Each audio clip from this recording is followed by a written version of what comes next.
Hi, welcome to Gallery Theater Presents. I'm Walt Height, and today we're going to be talking about the next production at Gallery Theater. This time out, we're going to be having a couple of one-act plays for your pleasure and enjoyment. One is Trifles, written by Susan Glaspell nearly 100 years ago, and the other is Fool for Love, written by Sam Shepard. And they're going to be coming up soon, and today we're going to be talking to the directors of these one-act plays, the team of Marla Nutman and Lance Nutman. Marla, you're directing Trifles, yep. And Lance, you're directing Fool for Love. Yes, sir. Welcome to the show. Thank you. Thanks for having us. Yeah. Let's start with you, Marla. You're directing this. Tell me a little bit about the play. I'd like to know how you came upon it, what made you interested in it, and why you pushed for its inclusion on the gallery schedule. I like to search for plays that are written by women and about women and their struggles. And I went looking for plays and found this. It's kind of a staple. It was written in 1916 by Susan Glaspell. And more than 100 years ago. Right? Yeah, more than. And she starred in the first production of it. She and her husband ran a theater company somewhere, Connecticut, Rhode Island, somewhere.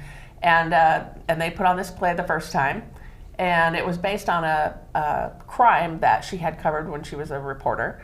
And I think that happened around 1900. So that's kind of where I've set this play, is in 1900. So Susan Glaspell starred in it, the first production, as Mrs. Hale. And Mrs. Hale's perception in the play kind of drives the narrative. Mm-hmm. Her memories of the suspect, Minnie Wright, and how that ties with her own life and the regret that she might have about how that went down for the Wrights.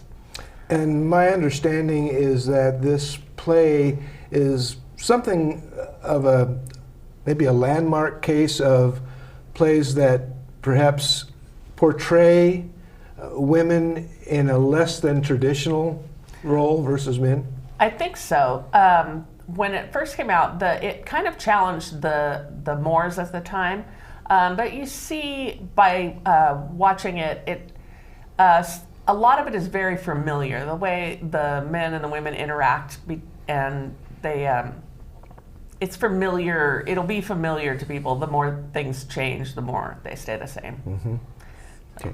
Lance, I guess I'd ask you the same question. Fool for Love, Sam Shepard. You must have encountered this play at some moment and just, a bell went off in your head saying, this is great stuff. Absolutely. Yeah. Yeah, in 2016, I was in True West, which is another Sam Shepard piece, at the Verona studio in Salem. And that was my first experience with Sam and his style, which if anybody knows Sam Shepard, it can be, it's always intense, it's very true, true writing, and it can be a little crazy at times. Mm-hmm. And True West was very much like that. I was immersed in that role, and I just instantly went looking for more Sam Shepard. Mm-hmm. And once I read this piece in an anthology, it just was like this, I get this, I understand this, yeah. I can see this. Yeah. And I actually reflected on this the other day that in 2016, I had not directed.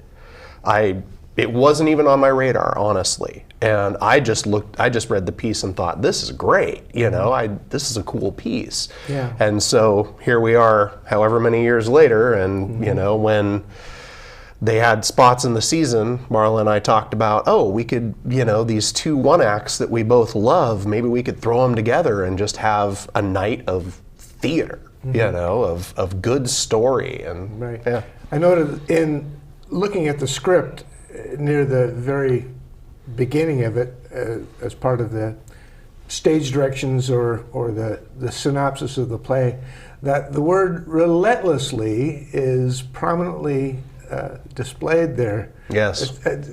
Can you elaborate on that just a little bit and how right.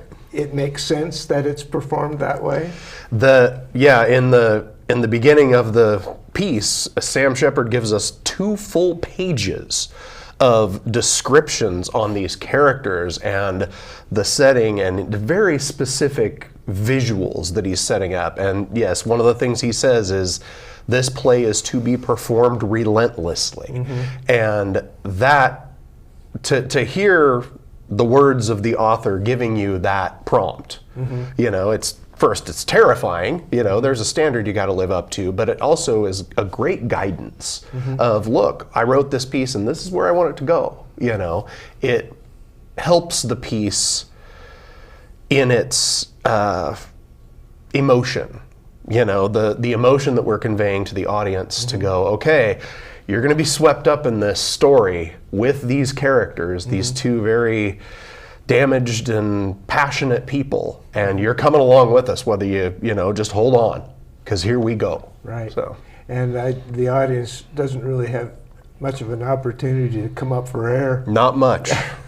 Yeah. In this piece, Marla, I don't want to offer. I don't want to ask you to have any spoilers here, but can you maybe give us a little bit of a synopsis of the plot of this story, Trifles? Yeah, it opens in the morning at this farmhouse, the Wright's farmhouse. There's been a murder. Mr. Wright has been murdered, and the county attorney and the sheriff have come out to investigate, and they brought along Mr. Hale, who is the first eyewitness on the scene, and he's going to share some of his testimony. And along with them have come the sheriff's wife, Mrs. Peters, and Mr. Hale's wife, Mrs. Hale, and they are there to pick up some things for the suspect, who is Minnie Wright. The husband's, she killed her husband, probably.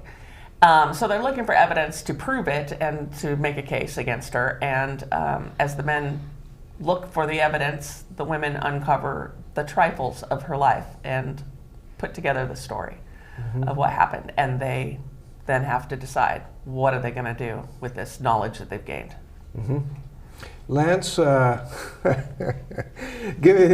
you give me an upshot of the plot of Fool for Love? Sure. My play is set in like about 1983. We're on the edge of the Mojave Desert in a rundown old roadside motel. And the story centers on May, played by Hannah Alice Patterson, and she has run away.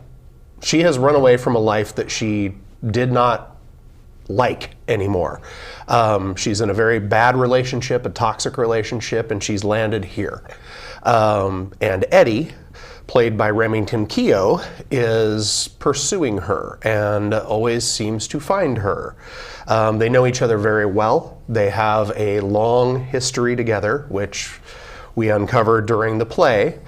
And they're 2 people that are very, very passionate about each other, and just, it's not a good relationship for many reasons, which we discover. Toxic be perhaps? Toxic is a very good term for it. And, you know, back when Sam wrote this back in the 80s, you know, I'm not sure that those kind of terms were used. You know, there were bad relationships, but, you know, the modern idea of a toxic relationship wasn't really in the, you know, common parlance, I guess. So, and then we have another character called the Old Man, who is just kind of sitting, watching.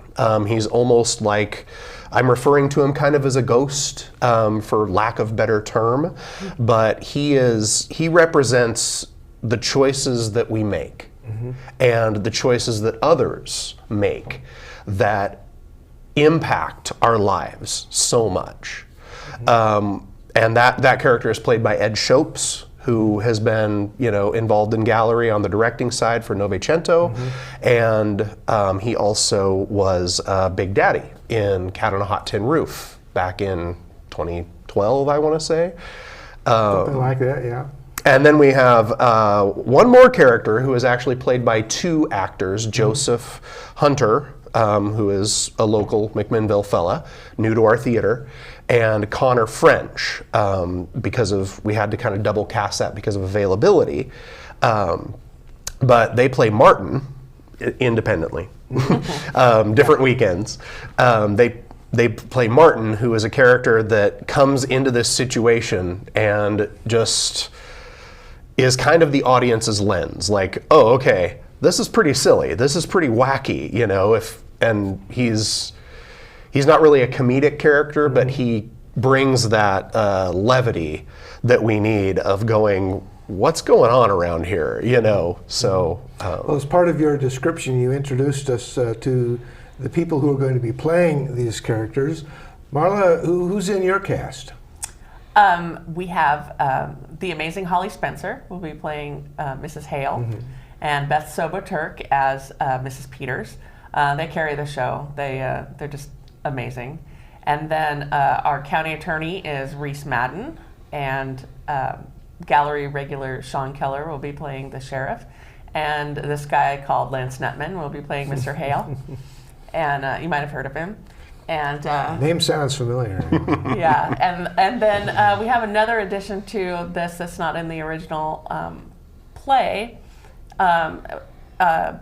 Clarabelle Ardianto will be playing young Minnie Foster in a new role that I invented, I guess, for this play, for this production. And she's just luminous, and we'll see how that shakes down. So well, it should be pointed out that because the play was written in 1916, it is in fact in the public domain. So you can do just that. Right. You could do whatever you want with this play. In fact, you could change the dialogue. In fact, there have been some discussions, I believe, on a few terms throughout the play that might be modified so that modern audiences will understand what they're talking about. Which, by the way, Trifles and Fool for Love will be presented at Gallery Theater starting July 26th, and it will run through August 11th. And keep in mind that these are 3 weekends with 3 performances, including the last one, where Gallery Theater now closes their runs with a Sunday matinee. So again, July 26th through August 11th, Trifles and Fool for Love. Well, let's get back to the production a little bit. Now, of course, you've got your own crews that are right behind you there, chipping in and helping. I want to find out who they are. Well, first on the scene was Vicki Weibargen. She's been my stage manager and in the past for Proof and for The God Game, and she was stage manager for Lance too in The Graduate. And then the very first person, and we told her she was going to be our stage manager. She really didn't have a choice. But the first person who stepped up and said, I want to join the team, was Kathy Willoughby, our costumer. And she is costuming these 2 shows that are set in very different time periods. So she's got 11 different people that she's costuming, and in this 2 different things, and like 1 costume change in the show, either show.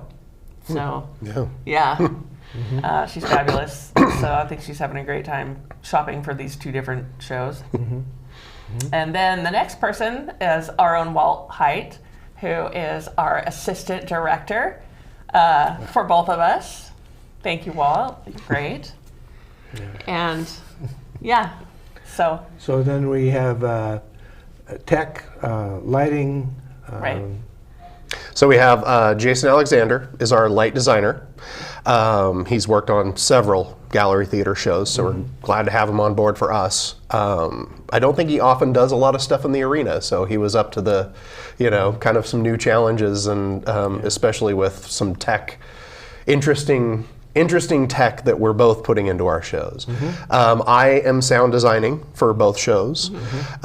We have Ben Weiss, who is running our light board and soundboard, and he's just fantastic. We love having him on the team. This is his last gallery show before going off to his college career at Willamette University. So we're really happy for Ben. Yeah, Ben's the latest in a long line of goodbye, you're going to college. People who are brilliant. You want to say, don't go. But of course They have to go. And he's a great mentor for the younger generations too. That he was very helpful in kids camp with bringing the young kids up into that booth and showing them that, hey, there's a place for everybody in this theater. Ben reached out last August to join our team. He was like, "Oh, I want to be a part of it too." So, and we have his dad, Jeremy Weiss, who is going to be our backstage manager, who's going to be it's a elevated role. Because we have a major set change between the two the two pieces. And that's exactly what I want to talk about next. Now because again, we're talking 2 shows, well, 2 sets, right? And so this set is going to be changed at intermission, and you're kind of in charge of set design. Please tell us about the set here for both shows. The 2 shows had some very different needs, and we were trying to figure out how to make those 2 sets interchangeable without, like tearing it all down at intermission. And I cut out some models and thought about it a lot. And then when Derek Moore joined our team, I took those models to him and I was like, I don't know exactly how you would make this work, but I would like this. And he just said, okay, and built this beautiful set for us. And yes, yeah. Absolutely. Derek always does excellent work. It's amazing. And this is certainly no exception. Right. It has to be very strong because they use the structure in full for love, and but it's a completely different set. So yeah, we're going from a 1900s farmhouse at the top of the show.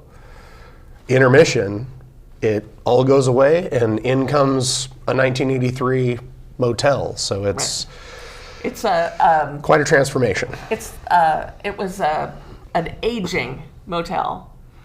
Built during the interstate highway boom, I think. So that's how I picture it, as a motel that's seen better days. Oh yeah. There's always the motels on the old strips that would head out of town. For some reason I'm envisioning Barstow. Right. It's like this thing in the desert, Barstow, California, and at some point they reach the weekly rates.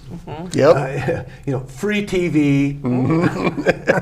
Free not today. It'd be free. It'd be free Wi-Fi. Right. But they sort of morph from what used to be a main drag motel into sort of this combination of motel apartment complex. I picture a empty and decrepit swimming pool out near the parking lot. Yeah. Oh, can we get that? Yeah. Is it too late, Derek? Can we get that? Yeah. A couple of tumbleweeds in it. Yeah. At the bottom. And Beck Hazel created a beautiful mural for Marla's show as well to kind of set the scene there. Yeah. So it's going to be one of those things where at intermission, you might be better off just staying in the audience and watching this process of this set changing before your eyes. Yeah. And take a little bit of time to just watch that process, because it's like anything else. It kind of has to be choreographed so that people aren't running into each other while you're making this change. Yeah.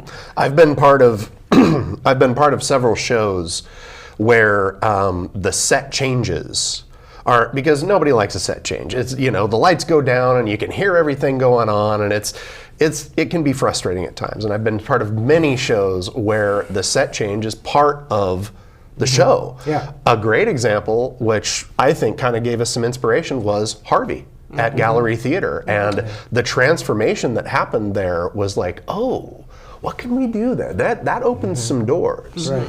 Right. That was Ben Lapp that created that one, right? I think. Yes, Ben Lapp created that. It was a work of genius. Great to have Ben on board at the theater. And the real challenge is because the Arena Theater is a fairly small space. So you've got to be creative about your set construction. If you have multiple scenes in different locales, there are a number of ways to do that. the arena lessens those options somewhat, unlike, let's say, Noises Off, which was done on the main stage, which had this enormous set, the whole thing of which turned 180 degrees so that you saw in the front of the stage one act and behind the scenes on the other. And there's room to do that out there. Not so much the arena. It can be a little bit more of a challenge. Yeah. And Well, it's go ahead. it's interesting because, you know, to your point, I mean, we absolutely want you to go out and, you know, have some nice cookies and coffee and at intermission, or go upstairs for the wine or beer or whatever. But Marla's, we start with Trifles, which is about a half an hour. And then there's the intermission. So, you know, 15 or 20-minute intermission, you've got time to kind of do both and see the whole show. And then Fool for Love runs a little over an hour. So you get 2 shows in one night and a show in between if you're interested in watching the tech part of it. Well, I wanted to add to you were mentioning. Can we make a plug for Gallery Cookies here? We have the Gallery Cookies is something of a new thing down there. Yeah. And there's sort of theme-based cookies for every show. So you certainly want to, you know, pick up a couple of cookies at intermission while you're there. But again, watching that set change might be something you want to stick around and look at. Yeah. We should name that. Today to talk about Trifles and Fool for Love. Again, Trifles and Fool for Love will be showing at Gallery Theater in the Arena from July 26th to August 11th. And you can order your tickets online at gallerytheater.org, or you can call the box office at 503-472-2227. So again, thank you for being here. It's going to be a great show. Looking forward to it. And for Gallery Theater Presents, I'm Walt Height. I'll see you at the theater.